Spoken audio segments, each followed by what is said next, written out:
हाँ जी, सत श्री अकाल। मैं राजवीर कौर तुहाडे सामने हाजिर हाँ पंजाबी की नैक्सट क्लास लैके। और जो अज अपना टॉपिक है वो दोनों लैंगुएज यानी कि लैंगुएज फस्ट ते लैंगुएज सैकेंड के दोनों लैवल फस्ट और सैकेंड वास्ते मेन इंपोर्टेंट महत्वपूर्ण टॉपिक है जी। ये टॉपिक है अपना भाषा सिक्ख्या विच मूल्यांकन, निरंतर मूल्यांकन या आप कह लिए व्यापक मूल्यांकन।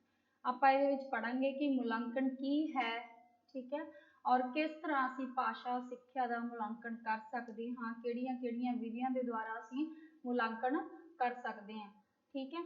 और एक बहुत ही आप कह लिए इंपोर्टेंट विषय है, महत्वपूर्ण विषय है मूल्यांकन का अर्थ। कई बच्चे अपने शब्दों के या कह लीए कई एवं लगता है कि मूल्यांकन सिर्फ एक कंपैरिजन हो सकता है ना, तो आप जिहदा अर्थ समझांगे कि मूल्यांकन का सही अर्थ की है तो इसनूं असी किस तरह भाषा सिक्ख्या दे विच अपना के इसका आप कह लीए इसका शब्द का प्रयोग असी सही तरीके दे नाल कर सकते हैं।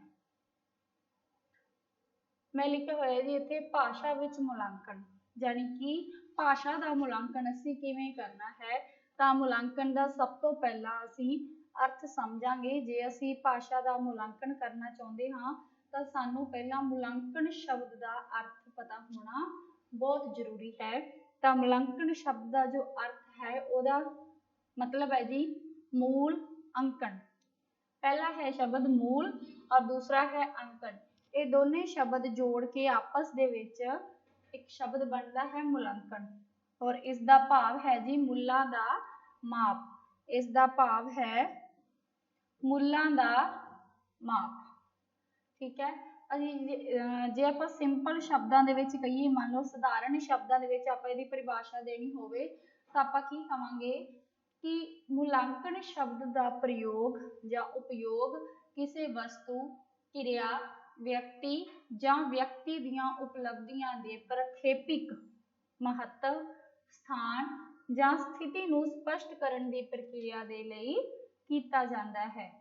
सब तो पहला जो असीं साधारण शब्दों के समझना तो की करांगे आपां किसी भी वस्तु, किसी भी क्रिया और किसी भी व्यक्ति या उस व्यक्ति ने की अप्रोच की है, की उसने उपलब्ध किया है, की उसदियां प्राप्तियां ने, उन्हां प्राप्तियां दा असीं प्रक्षेपिक महत्व कि उसदे उन्हां प्राप्तियां दा की महत्व है। उस जो व्यक्ति ने जो भी उपलब्धि प्राप्त की है उस उपलब्धि का साडे जीवन के नाल की लैन देन है, आप कह लिए कि उसका एक अंग हैं या नहीं, है ना। तो प्रक्षेपिक महत्व हुंदा है कि कोई ना कोई किसी चीज़ नूं सेध देने वाली गल होना, स्थान या स्थिति नूं स्पष्ट करने की प्रक्रिया के लिए मूल्यांकन शब्द का जिहड़ा प्रयोग है असीं करते हैं, ठीक है जी। नैक्सट है जी आम तौर पर सिक्ख्या के खेत्र में जिहड़ा मूल्यांकन शब्द का अर्थ है या प्रयोग इहदा काहदे वास्ते कीता जांदा, सिक्ख्या दे एजुकेशन वास्ते असीं जो मूल्यांकन शब्द है उहदा प्रयोग असीं क्यों करते हैं। उत्तर कापियां दे अंकन तो लिया जाता है, मतलब जो तुसीं आंसर कीज़ लिखी है, आंसर लिखे ने उन्हां दे उपर जो अंक लगाए जाते हैं, जो नंबर दिते जाते हैं उस कॉपी नूं चैक करके, तो उस चीज़ तो असीं मूल्यांकन का या मूल्यांकन शब्द का अर्थ सिक्ख्या दे विच लैंदे हाँ।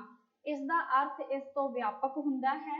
मूल्यांकन की प्रक्रिया, मूल्यांकन की प्रक्रिया विच सिक्ख्या परीक्षण नाल नाल कीता जांदा है कि सिक्ख्या का परीक्षण भी हो जाता है, मतलब सिक्ख्या नूं परखिया भी जाता है कि असी जो ज्ञान प्राप्त किया, असी जिन्ना पढ़िया, असी जिन्नी एजुकेशन प्राप्त की, जिन्नी असी डिग्री लई, कि असी उस चीज़ के काबिल हो गए हैं कि असी वो ज्ञान दूजियां तक पहुँचा सकीए सही तरीके दे नाल, है ना।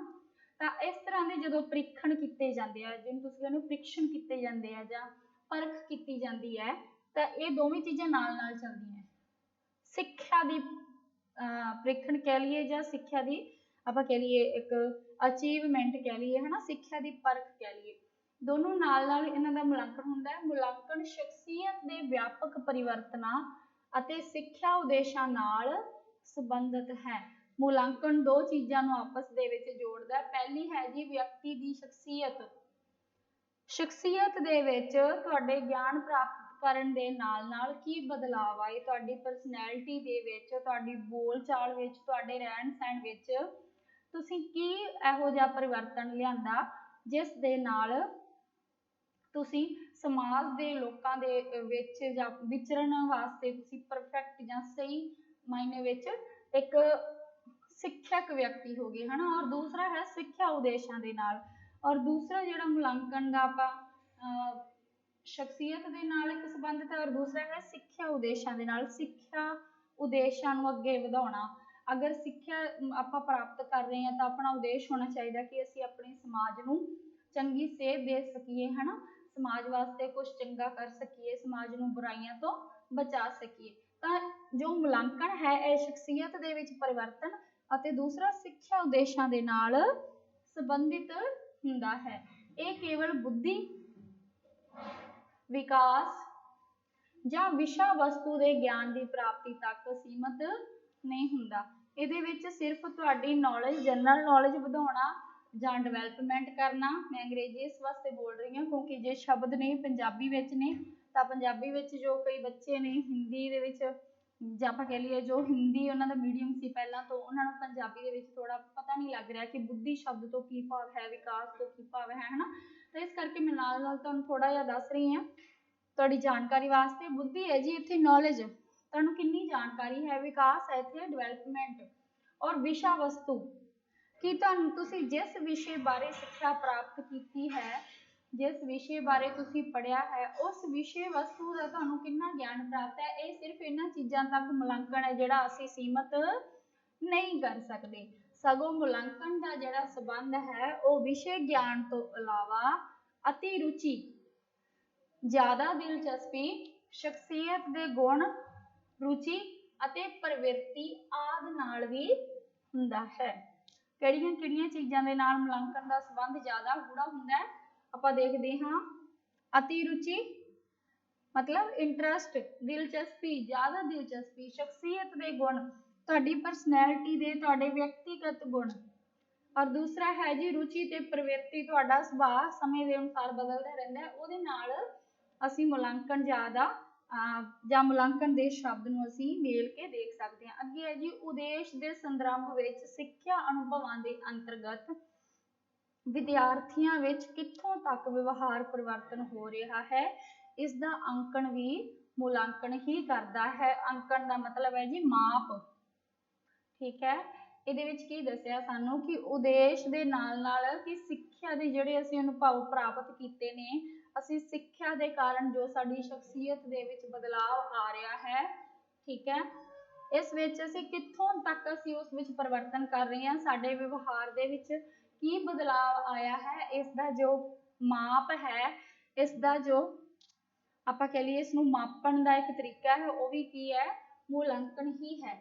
ਇਸ ਤਰ੍ਹਾਂ ਮੁਲਾਂਕਣ ਦੁਆਰਾ ਵਿਸ਼ੇ ਵਸਤੂ ਦੇ ਗਿਆਨ ਦੀ ਜਾਂਚ ਤਾਂ ਹੁੰਦੀ ਹੈ, ਮਤਲਬ ਮੁਲਾਂਕਣ ਦੇ ਦੁਆਰਾ ਅਸੀਂ ਕਿਸੇ ਵਿਸ਼ੇ ਵਸਤੂ ਦੇ ਗਿਆਨ ਦੀ ਪ੍ਰਾਪਤੀ ਜਾਂ ਗਿਆਨ ਦੀ ਜਾਂਚ ਪੜਤਾਲ ਤਾਂ ਅਸੀਂ ਕਰ ਸਕਦੇ ਹਾਂ, ਨਾਲ ਹੀ ਬਾਲਕ ਦੀਆਂ ਰੁਚੀਆਂ, ਅਭਿਪ੍ਰਵਿਰਤੀਆਂ, ਯੋਗਤਾਵਾਂ ਤੇ ਦ੍ਰਿਸ਼ਟੀਕੋਣ ਆਦਿ ਦੇ ਪਰਿਵਰਤਨਾਂ ਤੇ ਵਿਕਾਸ ਦੀ ਜਾਂਚ ਵੀ ਕੀਤੀ ਜਾਂਦੀ ਹੈ। ਤਾਂ ਮੁਲਾਂਕਣ ਕੀ ਹੋ ਗਿਆ, ਸਰਵਪੱਖੀ ਵਿਕਾਸ ਜਾਂ ਆਪਾਂ ਕਹਿ ਲਈਏ ਸਰਵਪੱਖੀ ਗੁਣਾਂ ਦਾ ਅਸੀਂ ਮੁਲਾਂਕਣ ਕਰਦੇ ਹਾਂ, ਮਾਪ ਕਰਦੇ ਹਾਂ, ਜਾਂਚ ਪੜਤਾਲ ਕਰਦੇ ਹਾਂ। ਅਸੀਂ ਸਿਰਫ ਸਿੱਖਿਆ ਦੇ ਖੇਤਰ ਵਿੱਚ ਨਹੀਂ, ਅਸੀਂ ਨਾਲ ਦੀ ਨਾਲ ਬਾਲਕ ਦੀਆਂ ਰੁਚੀਆਂ ਦੀ ਵੀ, ਅਭਿਪ੍ਰਵਿਰਤੀਆਂ ਦੀ ਵੀ, ਉਹਦੀ ਯੋਗਤਾ ਦੀ, ਉਹਦੀ ਐਲੀਜੀਬਿਲਟੀ ਦੀ ਔਰ ਉਹਦੇ ਦ੍ਰਿਸ਼ਟੀਕੋਣਾਂ ਦੀ ਕਿ ਉਹ ਵਿਅਕਤੀ ਕਿਸ ਤਰ੍ਹਾਂ ਦੀ ਸੋਚ ਰੱਖਦਾ ਹੈ, ਆਦਿ ਦੇ ਜਿਹੜੇ ਪਰਿਵਰਤਨ ਨੇ, ਕਿਸ ਤਰ੍ਹਾਂ ਉਹਦੇ ਵਿੱਚ ਬਦਲਾਵ ਆਇਆ, ਕਿਸ ਤਰ੍ਹਾਂ ਉਹਦੀ ਸੋਚ ਦੇ ਵਿੱਚ ਵਿਕਾਸ ਹੋ ਰਿਹਾ, ਉਹਦੀ ਸੋਚ ਡਿਵੈਲਪ ਹੋ ਰਹੀ ਹੈ ਜਾਂ ਅੱਗੇ ਦੀ ਅੱਗੇ ਉਹ ਕੁਝ ਸੋਚ ਰਿਹਾ ਹੈ,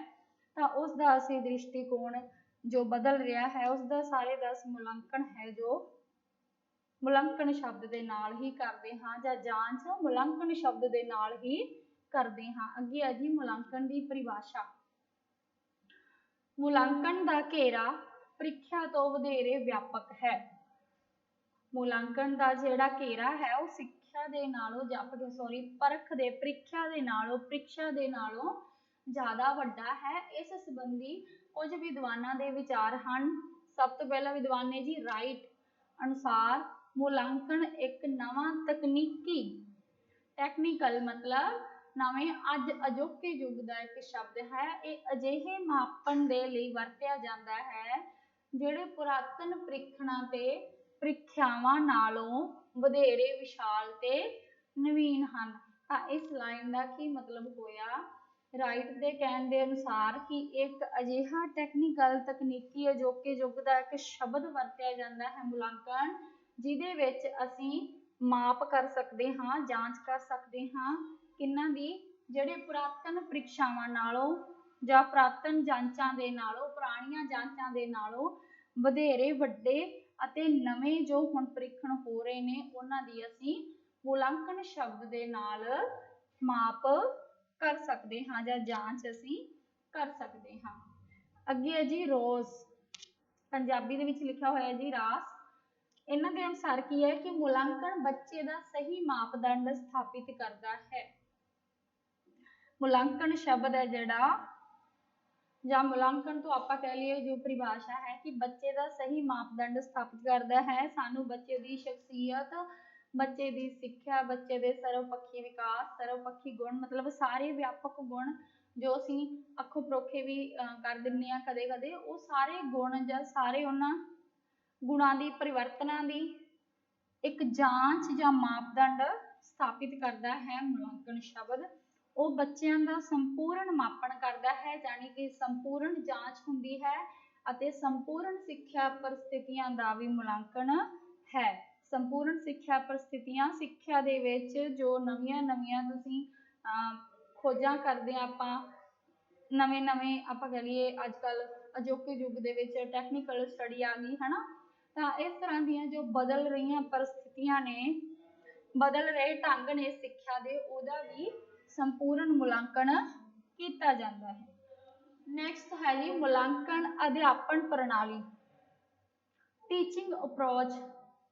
ਠੀਕ ਹੈ, ਐਵੋਲਿਊਸ਼ਨ ਟੀਚਿੰਗ ਅਪਰੋਚ ਮਤਲਬ ਮੁਲਾਂਕਣ ਦੇ ਵਿੱਚ ਅਧਿਆਪਨ ਪ੍ਰਣਾਲੀ ਜਾਂ ਮੁਲਾਂਕਣ ਦੀ ਆਧੁਨਿਕ ਧਾਰਨਾ ਸਾਨੂੰ ਕੀ ਕਹਿੰਦੀ ਹੈ? ਜੋ ਅਜੋਕੀ ਧਾਰਨਾ ਹੈ, ਮੁਲਾਂਕਣ ਸਿੱਖਿਆ ਪ੍ਰਕਿਰਿਆ ਦਾ ਇੱਕ ਜ਼ਰੂਰੀ ਅੰਗ ਹੈ। ਇਸ ਪ੍ਰਣਾਲੀ ਅਨੁਸਾਰ ਮੁਲਾਂਕਣ ਨੂੰ ਇੱਕ ਤਿਕੋਣ ਮੰਨਿਆ ਜਾਂਦਾ ਹੈ ਜਿਸ ਦੇ ਤਿੰਨੇ ਸ਼ੀਰਸ਼ਕ ਮਤਲਬ ਕੋਣ, ਜਿਹਨੂੰ ਤੁਸੀਂ ਮੈਥ ਦੇ ਵਿੱਚ ਕੋਣ ਆਖਦੇ ਹੋ, ਤਿੰਨ ਵੱਖ-ਵੱਖ ਮਹੱਤਵਪੂਰਨ ਕੇਂਦਰ ਬਿੰਦੂਆਂ ਨੂੰ ਪ੍ਰਗਟ ਕਰਦੇ ਹਨ।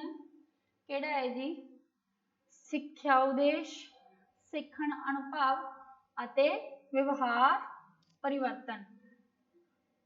ਮੰਨ ਲਓ ਇਹ ਆਪਾਂ ਤਿਕੋਣ ਬਣਾਈ ਤਾਂ ਆਪਾਂ ਜਿਵੇਂ ਇੱਥੇ ਲਿਖਿਆ ਹੈ ਆਪਾਂ ਉਵੇਂ ਕਰਦੇ ਹਾਂ। ਸਿੱਖਿਆ ਉਦੇਸ਼ ਮਤਲਬ TO, ਪਹਿਲਾ ਆ ਗਿਆ ਜੀ TO, ਦੂਸਰਾ ਆ ਗਿਆ ਜੀ ਸਿੱਖਣ ਅਨੁਭਵ ਲਰਨਿੰਗ ਐਕਸਪੀਰੀਅੰਸ LE, ਠੀਕ ਹੈ ਜੀ। ਔਰ ਨੈਕਸਟ ਹੈ ਜੀ ਵਿਵਹਾਰ ਪਰਿਵਰਤਨ, ਇਹ ਹੈ ਜੀ BC ਬਿਹੇਵੀਅਰ ਚੇਂਜ। ਤਾਂ ਇਹ ਜਿਹੜੇ ਤਿੰਨੋਂ ਬਿੰਦੂ ਨੇ ਆਪਸ ਦੇ ਵਿੱਚ ਅਲੱਗ-ਅਲੱਗ ਐਂਗਲਸ ਤੇ ਇੱਕ ਤਿਕੋਣ ਬਣਾ ਰਹੇ ਨੇ, ਮਤਲਬ ਇਹ ਬਿੰਦੂ ਆਪਸ ਦੇ ਵਿੱਚ ਅਟੈਚ ਹੋ ਰਹੇ ਨੇ, ਜੁੜ ਰਹੇ ਨੇ। ਤਾਂ ਇਹਦਾ ਕੀ ਮਤਲਬ ਹੋ ਗਿਆ ਕਿ ਇਹ ਤਿੰਨੇ ਕੇਂਦਰ ਨੇ ਜੋ ਇਹ ਆਪਸ ਦੇ ਵਿੱਚ ਅਟੈਚ ਯਾਨੀ ਕਿ ਮਿਲ ਰਹੇ ਨੇ। ਤਾਂ ਮੁਲਾਂਕਣ ਸ਼ਬਦ ਹੈ ਜਿਹੜਾ, ਜੋ ਮੁਲਾਂਕਣ ਸ਼ਬਦ ਹੈ ਤਾਂ ਉਹ ਉਸਦੇ ਤਿੰਨ ਉਦੇਸ਼ ਨੇ ਔਰ ਤਿੰਨ ਕੇਂਦਰ ਨੇ। ਮੰਨ ਲਓ ਸਿੱਖਿਆ ਉਦੇਸ਼ ਹੋ ਗਿਆ, ਦੂਸਰਾ ਸਿੱਖਣ ਅਨੁਭਵ ਹੋ ਗਿਆ ਔਰ ਤੀਸਰਾ ਹੈ ਜੀ ਵਿਵਹਾਰ ਪਰਿਵਰਤਨ। ਤਾਂ ਇਹਨਾਂ ਤਿੰਨਾਂ ਦਾ ਜਦੋਂ ਮੁਲਾਂਕਣ ਸ਼ਬਦ ਇਕੱਠੇ ਜਾਂ ਆਪਾਂ ਕਹਿ ਲਈਏ ਇਕੱਠ ਦੇ ਵਜੋਂ ਇਹਨਾਂ ਦਾ ਮਾਪ ਕੀਤਾ ਜਾਂਦਾ, ਇਹਨਾਂ ਦੀ ਜਾਂਚ ਕੀਤੀ ਜਾਂਦੀ ਹੈ, ਤਾਂ ਇੱਕ ਤਿਕੋਣ ਦੇ ਰੂਪ ਦੇ ਵਿੱਚ ਸਾਡੇ ਸਾਹਮਣੇ ਆ ਜਾਂਦੇ ਆ। ਠੀਕ ਹੈ ਜੀ। ਨੈਕਸਟ ਹੈ ਜੀ ਮੁਲਾਂਕਣ ਸਾਨੂੰ ਬੱਚਿਆਂ ਦੀ ਪ੍ਰਗਤੀ ਦੀ ਜਾਂਚ ਹੀ ਨਹੀਂ ਕਰਾਉਂਦਾ, ਮਤਲਬ ਮੁਲਾਂਕਣ ਸਾਨੂੰ ਬੱਚਿਆਂ ਦੀ ਪ੍ਰਗਤੀ, ਤਰੱਕੀ ਦੀ ਜਾਂਚ ਸਿਰਫ ਨਹੀਂ ਕਰਵਾਉਂਦਾ, ਸਗੋਂ ਇਸ ਗੱਲ ਦਾ ਵੀ ਸੰਕੇਤ ਦਿੰਦਾ ਹੈ ਕਿ ਉਹਨਾਂ ਨੂੰ ਲੋੜੀਂਦੇ ਸਿੱਖਣ ਦੇ ਅਨੁਭਵ ਦਿੱਤੇ ਗਏ ਹਨ ਕਿ ਨਹੀਂ। ਸਿਰਫ ਬੱਚੇ ਦੀ ਤਰੱਕੀ ਨੂੰ ਹੀ ਇਹਦੇ ਵਿੱਚ ਜਾਂਚ ਅਸੀਂ ਤਰੱਕੀ ਦੀ ਵੀ ਨਹੀਂ ਕਰਦੇ, ਬੱਚਿਆਂ ਦੀ ਤਰੱਕੀ ਦੀ ਨਹੀਂ ਕਰਦੇ, ਸਾਨੂੰ ਇਹ ਵੀ ਵੇਖਣਾ ਪੈਂਦਾ ਹੈ ਕਿ ਕੀ ਅਸੀਂ ਉਸ ਬੱਚੇ ਨੂੰ, ਉਹਨਾਂ ਨੂੰ ਜੋ ਲੋੜੀਂਦਾ ਉਸ ਬੱਚੇ ਨੂੰ ਸਿੱਖਣ ਦਾ ਐਕਸਪੀਰੀਅੰਸ ਹੋਣਾ ਸੀ, ਸਿੱਖਣ ਦਾ ਅਨੁਭਵ ਸੀ, ਕਿ ਉਸਦੇ ਵੀ ਮੌਕੇ ਉਸਨੂੰ ਦਿੱਤੇ ਗਏ ਹਨ ਜਾਂ ਉਸਨੂੰ ਸਿੱਖਣ ਦਾ ਅਨੁਭਵ ਦਿੱਤਾ ਗਿਆ ਹੈ ਜਾਂ ਨਹੀਂ ਦਿੱਤਾ ਗਿਆ। ਨਾਲ ਹੀ ਸਾਨੂੰ ਇਹ ਸਪਸ਼ਟ ਹੁੰਦਾ ਹੈ ਕਿ ਸਾਡੇ ਸਿੱਖਿਆ ਉਦੇਸ਼ ਠੀਕ ਹਨ ਜਾਂ ਨਹੀਂ। ਤਾਂ ਮੁਲਾਂਕਣ ਤੋਂ ਸਾਨੂੰ ਸਾਡੇ ਸਿੱਖਿਆ ਉਦੇਸ਼ਾਂ ਦਾ ਵੀ ਪਤਾ ਲੱਗ ਜਾਂਦਾ ਹੈ ਨਾ। ਤਾਂ ਸਿੱਖਿਆ ਉਦੇਸ਼, ਸਿੱਖਣ ਅਨੁਭਵ ਅਤੇ ਮੁਲਾਂਕਣ, ਇਹਨਾਂ ਤਿੰਨਾਂ ਦਾ ਸੁਮੇਲ ਹੀ ਮੁਲਾਂਕਣ ਦਾ ਸਾਰ ਹੈ। ਮੈਂ ਪਹਿਲਾਂ ਵੀ ਦੱਸਿਆ ਸਿੱਖਿਆ ਉਦੇਸ਼ ਜਾਂ ਸਿੱਖਣ ਅਨੁਭਵ, ਠੀਕ ਹੈ। ਅੱਗੇ ਹੈ ਜੀ ਬਿਹੇਵੀਅਰ, ਹੈ ਨਾ, BC ਜੋ ਮੈਂ ਲਿਖਵਾਇਆ ਸੀ। ਅੱਗੇ ਹੈ ਜੀ ਪੰਜਾਬੀ ਮੁਲਾਂਕਣ। ਤਾਂ ਪੰਜਾਬੀ ਦੇ ਵਿੱਚ ਅਸੀਂ ਕਿਵੇਂ ਮੁਲਾਂਕਣ ਕਰ ਸਕਦੇ ਹਾਂ? ਭਾਸ਼ਾ ਪੰਜਾਬੀ ਦੀ ਸਿੱਖਿਆ ਵਿੱਚ ਮੁਲਾਂਕਣ ਦਾ ਉਹ ਉਪਯੋਗ ਦ੍ਰਿਸ਼ਟੀਗੋਚਰ ਹੁੰਦਾ ਹੈ, ਮਤਲਬ ਦੇਖਣਯੋਗ ਹੁੰਦਾ ਹੈ, ਜੋ ਹੋਰ ਵਿਸ਼ਿਆਂ ਦਾ ਹੈ। ਸਭ ਤੋਂ ਪਹਿਲਾਂ ਅਸੀਂ ਭਾਸ਼ਾ ਨੂੰ ਪੜ੍ਹਾਉਣ ਦੇ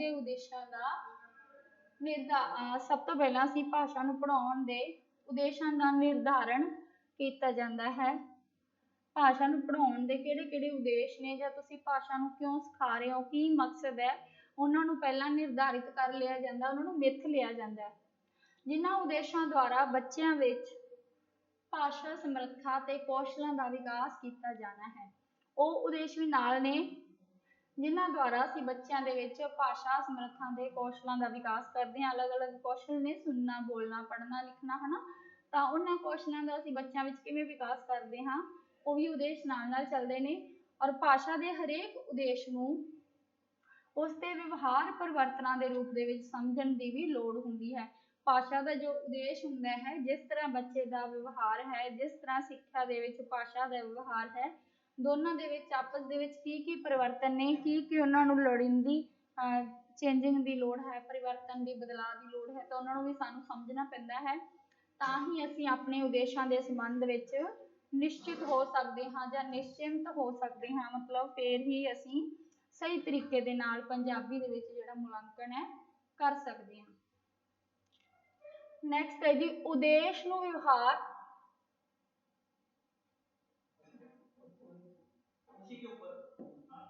ਉਦੇਸ਼ ਕੇ ਵਿਵਹਾਰ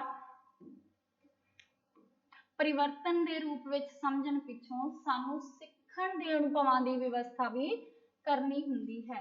ਤਾਂ ਇਹਦੇ ਵਿੱਚ ਕੀ ਆ ਗਿਆ ਕਿ ਉਦੇਸ਼ ਨੂੰ ਵਿਵਹਾਰ ਪਰਿਵਰਤਨ ਦੇ ਰੂਪ ਵਿੱਚ ਅਗਰ ਅਸੀਂ ਸਮਝਣਾ, ਮੰਨ ਲਓ ਸਾਡਾ ਉਦੇਸ਼ ਹੈ ਕਿ ਅਸੀਂ ਬੱਚੇ ਨੂੰ ਅੱਜ ਵਰਣਮਾਲਾ ਸਿਖਾਉਣੀ ਹੈ, ਤਾਂ ਸਾਡਾ ਇਹ ਉਦੇਸ਼ ਹੋ ਗਿਆ। ਤਾਂ ਸਾਡੇ ਵਿਵਹਾਰ ਦੇ ਵਿੱਚ ਜੋ ਪਰਿਵਰਤਨ ਦਾ ਰੂਪ ਹੈ, ਸਾਨੂੰ ਉਹ ਵੀ ਸਮਝਣਾ ਪਏਗਾ ਕਿ ਅਸੀਂ ਉਹ ਵਰਣਮਾਲਾ ਪੜ੍ਹਾਉਂਦੇ ਸਮੇਂ ਕੀ ਚੇਂਜ ਕਰ ਰਹੇ ਹਾਂ, ਸਾਡੇ ਬੋਲਣ ਦਾ ਤਰੀਕਾ ਕਿਸ ਤਰ੍ਹਾਂ ਹੈ, ਕਿ ਸਾਡਾ ਜੋ ਬੋਲਣ ਦਾ ਤਰੀਕਾ ਹੈ ਰੂੜ ਹੈ, ਬਹੁਤ ਸਖਤ ਹੈ। ਤਾਂ ਇਹ ਜਿਹੜੇ ਸਾਰੇ ਮਾਪਣ ਨੇ, ਸਾਰੇ ਜਾਂਚ ਨੇ ਨਾਲ-ਨਾਲ ਚੱਲਦੀ ਹੈ।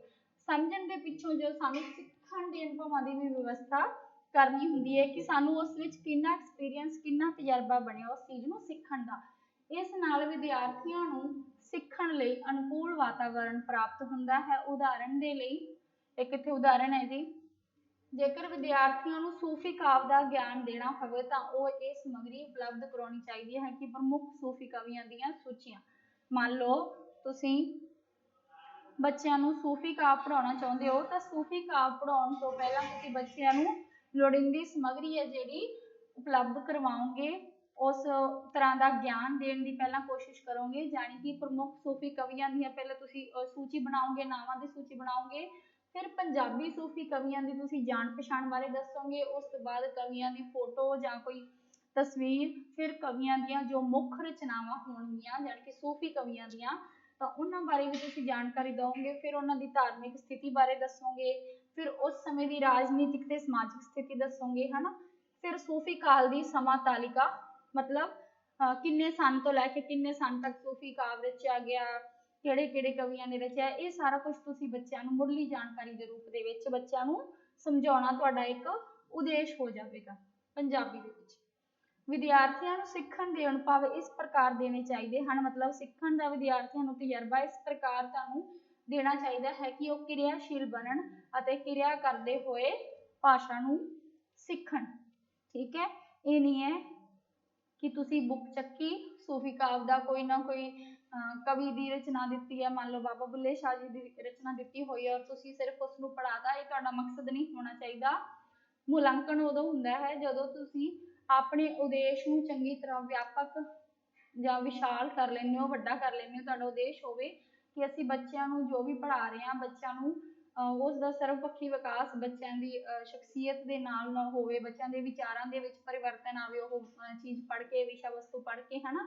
ਤਾਂ ਇਸ ਦੇ ਨਾਲ ਕੀ ਹੈ, ਬੱਚੇ ਕਿਰਿਆਸ਼ੀਲ ਹੋ ਜਾਂਦੇ ਆ, ਬੱਚੇ ਐਕਟਿਵ ਹੋ ਜਾਂਦੇ ਆ। ਨੈਕਸਟ ਹੈ ਜੀ ਪੰਜਾਬੀ ਭਾਸ਼ਾ ਦਾ ਮੁਲਾਂਕਣ ਬੱਚਿਆਂ ਦੇ ਭਾਸ਼ਾ ਸੰਬੰਧੀ ਸਾਰੇ ਗਿਆਨ ਦੀ ਜਾਂਚ ਕਰਨ ਵਾਲਾ ਹੋਣਾ ਚਾਹੀਦਾ ਹੈ। ਪੰਜਾਬੀ ਦੇ ਵਿੱਚ ਅਗਰ ਪੰਜਾਬੀ ਭਾਸ਼ਾ ਦਾ ਮੁਲਾਂਕਣ ਕਰਨਾ ਹੈ ਤਾਂ ਤੁਸੀਂ ਜਿੰਨਾ ਵੀ ਬੱਚਿਆਂ ਨੂੰ ਗਿਆਨ ਪ੍ਰਾਪਤ ਕਰਵਾਇਆ ਹੈ ਉਸ ਗਿਆਨ ਦੀ ਪੂਰੀ ਜਾਂਚ ਕਰਨ ਦਾ ਮੁਲਾਂਕਣ ਹੋਣਾ ਚਾਹੀਦਾ ਹੈ। ਇਸ ਲਈ ਅਜਿਹੇ ਸਾਧਨ ਤੇ ਪ੍ਰਸ਼ਨ ਪੱਤਰ ਬਣਾਉਣੇ ਚਾਹੀਦੇ ਹਨ ਜਿਨ੍ਹਾਂ ਦੇ ਨਾਲ ਭਾਸ਼ਾ ਦੀ ਹਰੇਕ ਸਮਰੱਥਾ ਅਤੇ ਕੌਸ਼ਲ ਦਾ ਇੱਕੋ ਜਿਹੀ ਜਾਂਚ ਹੋਵੇ। ਤਾਂ ਜਿਹੜੇ ਕੌਸ਼ਲ ਨੇ ਵੱਖੋ ਵੱਖਰੇ ਤਰੀਕੇ ਦੇ ਕੌਸ਼ਲ ਨੇ, ਠੀਕ ਹੈ ਜੀ। ਤਾਂ ਇਹਦੇ ਵਿੱਚ ਅਜਿਹੇ ਸਾਧਨ ਅਤੇ ਅਜਿਹੇ ਪ੍ਰਸ਼ਨ ਪੱਤਰ ਵੀ ਬਣਾਓ ਜਿਸ ਦੇ ਨਾਲ ਕਿ ਬੱਚੇ ਦੀ ਭਾਸ਼ਾ ਦੀ ਸਮਰੱਥਾ ਵੀ ਸਾਨੂੰ ਪਤਾ ਲੱਗੇ ਕਿ ਬੱਚਾ ਉਹ ਪ੍ਰਸ਼ਨ ਜੋ ਅਸੀਂ ਬਣਾਇਆ ਹੈ, ਬੱਚਾ ਉਸ ਦਾ ਉੱਤਰ ਆਪਣੇ ਕੋਲੋਂ ਬਣਾਉਣ ਦੀ ਕੋਸ਼ਿਸ਼ ਕਰ ਰਿਹਾ ਹੈ ਜਾਂ ਨਹੀਂ ਕਰ ਰਿਹਾ। ਇਸ ਵਿੱਚ ਵਿਦਿਆਰਥੀਆਂ ਦੇ ਆਚਰਣ ਤੇ ਵਿਵਹਾਰ, ਉਹਨਾਂ ਦੇ ਚਰਿੱਤਰ ਯਾਨੀ ਕਿ ਕਰੈਕਟਰ ਦੇ ਔਰ ਵਿਵਹਾਰ ਦੇ ਵਿੱਚ ਵੀ ਪਰਿਵਰਤਨ ਦੀ ਸੀਮਾ ਦਾ ਸਪਸ਼ਟ ਅੰਕਣ ਹੋਣਾ ਚਾਹੀਦਾ ਹੈ। ਜੋ ਤੁਸੀਂ ਬੱਚੇ ਨੂੰ ਗਿਆਨ ਦਿੱਤਾ ਕਿ ਉਸ ਨੂੰ ਪੜ੍ਹ ਕੇ ਬੱਚੇ ਦੇ ਸੁਭਾਅ ਦੇ ਵਿੱਚ, ਠੀਕ ਹੈ, ਔਰ ਬੱਚੇ ਦੇ ਕਰੈਕਟਰ ਦੇ ਵਿੱਚ ਕੀ ਕੀ ਫਰਕ ਹੋਇਆ, ਕੀ ਕੀ ਅੰਤਰ ਪਿਆ ਜਾਂ ਕੀ ਕੀ ਬਦਲਾਵ ਆਏ, ਉਸ ਦਾ ਵੀ ਚੰਗੀ ਤਰ੍ਹਾਂ ਸਪਸ਼ਟ, ਬਿਲਕੁਲ ਸਿੱਧਾ ਸਾਦਾ ਮਾਪ ਹੋਣਾ ਜ਼ਰੂਰੀ ਹੈ।